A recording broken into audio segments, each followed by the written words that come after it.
Akkam jirtan kabajamtoota fi jaalatamtoota maatiiwwan chaanaalii Birraan Inspire. Viidiyoo arraan tanaa jalqabuun duratti mee gaaffiin si gaafadhaati. Sa'aa ammaan tana jirtu tana keessatti gadda moo gammachuu keessa jirta? Gaddaa fi gammachuun miira faallaa yeroo mara ilma namarratti faraqaan wal jijjiiraa jiraatanidha. Garuu ilmi namaa hundi yeroo mara gammachuun jiraachuudhaaf miira gammachuuti waliin turuudha barbaada.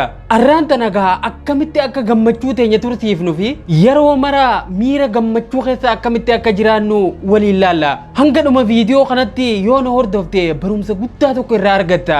Kanneen haaraya taatan yookaan yeroo jalqabaatiif viidiyoo kana agartan subscribe godhaati mallattoo bilbilaa san ibsaa. Viidiyoon kun namoota hedduu bira akka dhaqqabuuf ammoo like godhuu hin dagatina.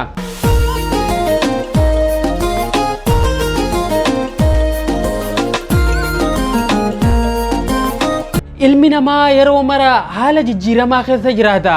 Dhabaa fi harkata, milkaa'inaa fi kufaatii, gaddaa fi gammachuu, boo'ichaa fi qoflaa hundi keenyahu keessa dabarra. Nama deemu kana hunda tokko tokkotti yoo gaafatte gammachuudhaan jiraachuudhaan barbaadaa jeeti siif deebisa.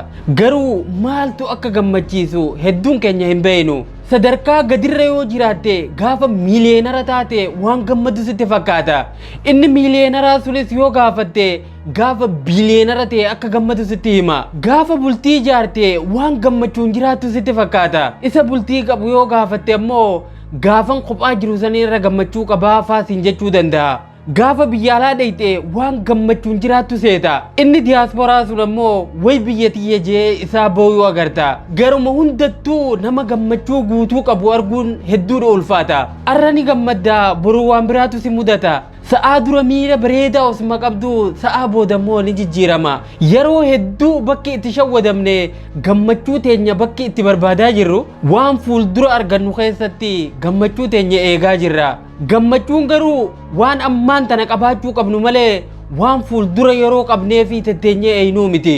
Duuba akkamitti nama gammachuu qabu ta'uu dandeenya? Qabxiilee kurnanin amma siif himuu deemu tana qalbiidhaan na hordofi.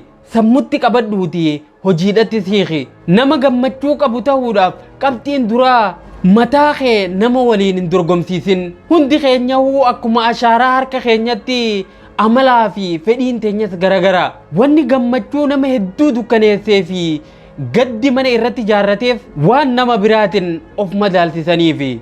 Ati mataa keetiin madaalami. Yoo dorgomuun barbaachise eenyummaa kee isa kaleessaa saniin dorgomi. Kaleessa eessan ture? Arra hoo eessan jira? Boru hoo eessa ga'uufin imalaa jayiiti fiigicha kee injifannoodhaan xumuruudhaaf fiigi. Abadan nama sii gadiitinis tahee nama sii oliitiin of hin madaalsisin. Lammaffaan xiyyeeffannoon kee waan hin qabne irratti osoo hin taane waan qabdu qofa irratti haa ta'u. Gammachuu qabaachuudhaaf bar waan hunda qabaachuun dirqamaa miti. Yoo sirriitti xiinxaltee laalte wanni ammaan tana qabdu nama gammachuu qabu ta'uudhaaf gahaadha. Namoonni waan ati qabdu kana argachuudhaaf hawwan hedduutu jira bar. Dhugaadha waan hin qabne argachuudhaaf tattaafadhu. Garuu gaafa waan san argadhen gammade jettee gammachuu tee ta'arraa tana of jalaan balleessin. Sadaffaan of tahi. Lafa tanarra wanni akka nama biraa ta'uudhaaf yaalutti ulfaatu gonkumaa hin jiru. Atis nama inni ati akka isaa ta'uudhaaf rakkatu sunis namuma akka keetiti.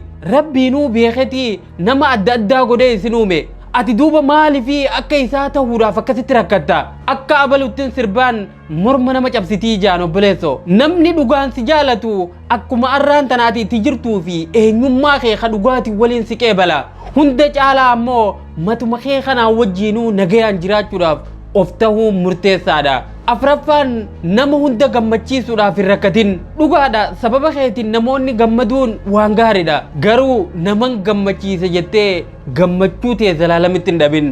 Waan tokko gaafa hojjettu namoota biraa gammachiisuu qofaaf osoo hin taane waan sirrii waan ta'eef waan ati itti amante qofaaf waan san hojjedhu. Namni hundi jireenya mataa isaa jiraata waan ta'eef namaaf osoo hin taane atis mataa keetiif jiraadhu.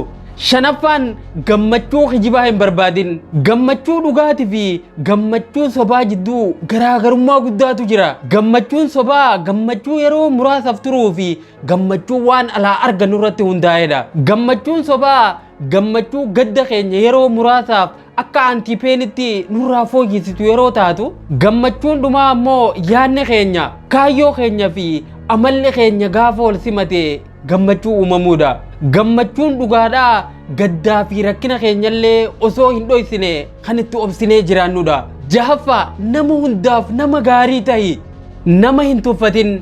Haaluma hunda keessattuu yeroo nama gartee nama gargaaruudhaaf yaali. Gaarii ta'uun abbumaa fi beeki. Gaafa nama gargaarte nama gargaarame san caalaa siitu gammachuu guddaa argataa quba qabaadhu. Torbaffaan wanni ati jijjiiruu hin dandeenye akka jirtu amanii fudhadhu. Waan humna keetii ol ta'etti humnaa ol of hin rakkisin. Wanni humna keetii olii jiraachuu yeroo hubatte rabbii keetitti ol dabarsi. Isatti wanni ulfaatu akka hin jirres yeroo mara quba qabaadhu. Waan jijjiiruu hin dandeenye osoo yaaddu wanni jijjiiruu dandeessu hedduun sin dabrin. Saddeettaffaan mataa kee sirritti jaaladhu. Of jaalachuu yoo duraan hin beeknellee arrarraa kaasitii baradhu. Waan si ajaa'ibsiisu namoonni biraatillee kan si jaalatan gaafa ati mataa kee jaalachuu jalqabdeedha. Nama biraa jaalachuufis jalqaba of jaalachuutu dursa. Namni ofii hin jaalanne nama biraa akkamitti jaalata? Mataa kee yeroo balleesse dhiifama godhiif. Yeroo dadhabee jajjabeessi. Yeroo milkaa'eef faarsuudhaan tajaajili. Waan dabree fi deebi'ee dhufuu hin dandeenye faadhaan mataa kee hin jeeqin. Saglaffaan waan gaarii yaadi, waan gaarii dubbadhu. Jalqaba irratti ilmi namaa bu'aa ilaalcha isaa akka ta'e amani. Jireenyummaan amma jiraachaa jirru kunuu bu'aa ilaalcha fi yaada mataa keenyati.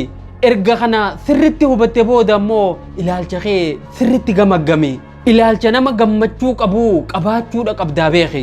Ilaalcha gadaanadhaa fi miira kufaatii qub tokkotti dhaabbadhuuti irraa fagaadhu. Mataa keetiif xiyyeeffannoo guddoo laadhu. Bakka guddaa tokkorra of kaa'i. Kurnaffaa fi inni dhumaa maaliif akka jiraattu sirritti addaan baasii beeki. Jireenya jechuun yeroo takka tan itti gaafatamummaa sitti kennamte akka keessatti xumurtuuf siif kennamteedha. Itti gaafatamummaan keessum maali? Jireenya kana keessatti ati yoo maal hojjechuu barbaadda sila? Gaafilee kanneeniif yoo deebisaa argatte ilaalchi ati jireenya keetiif qabdu salphatti jijjiirama. Gammachuun teetis wal horaatuma deemti jechuudha. Qabxiilee kurnan amma dhageenya kana yoo sirritti hojiirra oolchine gammachuun teenya yeroo mara daraaruu malee hin xolaydu. Egaa kabajamtoota fi jaalatamtoota maatiiwwan chaanaalii Birraa Inspire gammachuun teessa yeroo mara isiniif haa asheettu. Kan arraa kanuma barumsa guddaa akka irraa argattan shakkii takka illee hin qabu. Viidiyoon kun nama hedduu akka dhaqqabuuf laayikii godhuu hin dagatina. Viidiyoo haarayaa fi yaada haarayaa nanga walitti deebinutti nagayatti naaf tura isinin jaaladha.